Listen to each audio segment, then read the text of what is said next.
ব্রাহ্মণবাড়িয়ার বিজয়নগরে শহীদ মিনারে ফুল দেয়াকে কেন্দ্র করে বিএনপির দুই পক্ষের সংঘর্ষে মোহাম্মদ বিল্লাল মিয়া ও জীবন আলী নামে দুই কর্মী আহত হয়েছে। আহতদের উদ্ধার করে বিজয়নগর উপজেলা স্বাস্থ্য কমপ্লেক্সে চিকিৎসা দেওয়া হয়। বৃহস্পতিবার দিবাগত রাতে বিজয়নগর শহীদ মিনার এলাকায় এ ঘটনা ঘটে। জানা যায়, রাতে শহীদ মিনারে ফুল দেওয়ার সময় মহসিন ও শাহ আলম গ্রুপের লোকজন একসঙ্গে ফুল দিতে গেলে বাদানুবাদ থেকে এই সংঘর্ষের ঘটনা ঘটে।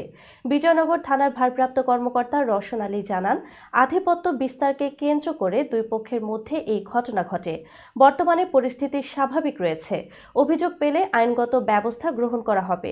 এদিকে নাসিরনগরে উপজেলা বিএনপির সাধারণ সম্পাদক কে এম বশির উদ্দিন তুহিনের বিরুদ্ধে জাতীয় দৈনিকের এক সাংবাদিককে মারধর করার অভিযোগ উঠেছে।